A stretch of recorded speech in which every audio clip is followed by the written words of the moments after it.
Dia decisivo na política canadiana. O muito aguardado Discurso do Trono decorreu esta tarde em Ottawa e anunciou os planos e prioridades do Governo federal no arranque da nova sessão legislativa. Um ponto de viragem. É isso mesmo que representa o Discurso do Trono na política canadiana. O momento que inaugura cada nova sessão parlamentar redefine a agenda política do Governo federal. E desta vez, como era de esperar, foi amplamente marcado pela pandemia. O Discurso do Trono de dia 23 de setembro decorreu em Ottawa. A cerimónia seguiu o protocolo habitual, mas com mudanças. Quando a governadora-geral Julie Payette chegou à sede da Câmara do Senado, houve salva de tiros de canhão e a execução dos hinos nacionais britânico e canadiano.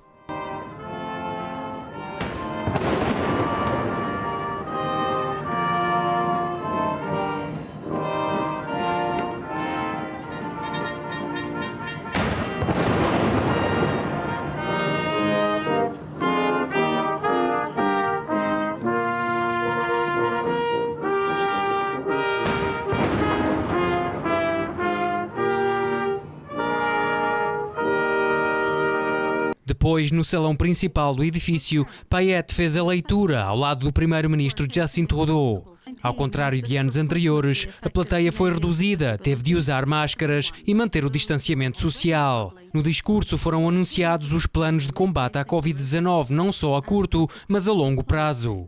We trust science to lead the fight until a safe and effective vaccine becomes available. But until then, we must keep our guards up, using the tools that are available to us now, such as testing, treatments, and physical distancing measures. Like a reed in high winds, we may sway, but we will not break, because our roots are firmly in place, our goals clear, and because we have hope. The hope that lifts the soul on dark days and keeps us focused on the future. Na lista de afazeres imediatos do Executivo, incluem-se investimentos em creches e lares de idosos, bem como um programa alargado relativo ao subsídio de desemprego. This is not the time for austerity. Canada entered this crisis in the best fiscal positions of its peers, and the government is using that fiscal firepower on things like the Canada Emergency Response Benefit and on the Canada Emergency Wage Subsidy, so that Canadians, businesses, and our entire economy have the support needed to weather the storm. Canadians should not have to choose between health and their job, just like Canadians should not have to take on debt that their government can better shoulder.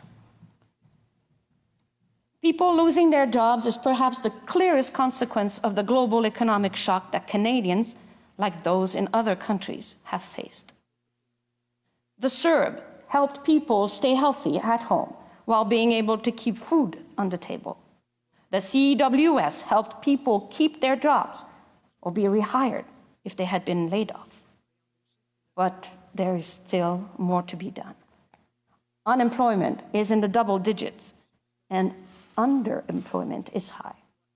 Women, racialized Canadians, and young people have borne the brunt of job losses. Canadians need good jobs that they can rely on. To help make that happen, the government will launch a campaign to create over 1 million jobs, restoring employment to previous levels. This will be done by using a range of tools, including direct investments in the social sector and infrastructure, immediate training to quickly skill up workers, and incentives for employers to hire and retain workers. One way the government will create these jobs is by extending the Canada Emergency Wage Subsidy right through the next summer. The government will work with businesses and labor to ensure the program meets the needs of the health and economic situation as it evolves. O último discurso do trono do Canadá foi há menos de um ano, numa altura em que a pandemia parecia longe do horizonte. Entretanto, tudo mudou. O novo coronavírus virou a economia do avesso, à semelhança da vida de muitos canadianos. A prioridade em promover a recuperação das empresas e empregos foi um dos pontos fortes do discurso. This fall, In addition to extending the wage subsidy, the government will take further steps to bridge vulnerable businesses to the other side of the pandemic by expanding the Canada Emergency Business Account to help businesses with fixed costs, by improving the Business Credit Availability Program, and by introducing further support for industries that have been the hardest hit, including travel and tourism, and cultural industries like the performing arts. This COVID-19 emergency has had huge costs, but Canada would have been in a deeper recession and in a bigger long-term deficit if the government had done less. With interest rates so low, central banks can only do so much to help. There is a global consensus that governments must do more.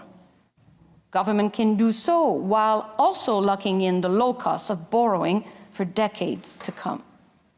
This government will preserve Canada's fiscal advantage and continue to be guided by values of sustainability and prudence. There are two distinct needs. The first is to help Canadians in the short term, to do whatever it takes, using whatever fiscal firepower is needed to support people and businesses during the pandemic. The best way to keep the economy strong is to keep Canadians healthy. The second need is to build back better with a sustainable approach for future generations. As the government builds a plan for stimulus and recovery, this must be done responsibly. In the longer term, the government will focus on targeted investments to strengthen the middle class, build resiliency, and generate growth.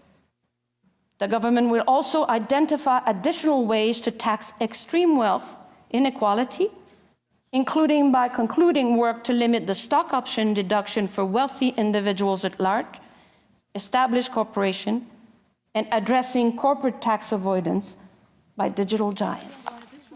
A união de todos para manter o Canadá cada vez mais forte e resiliente foi a mensagem de encerramento do discurso. We cannot forget what has made us a country that is welcoming, a country that celebrates two official languages, that achieves progress on gender equality, walks the road of reconciliation, and fights discrimination of every kind. This is our generation's crossroads.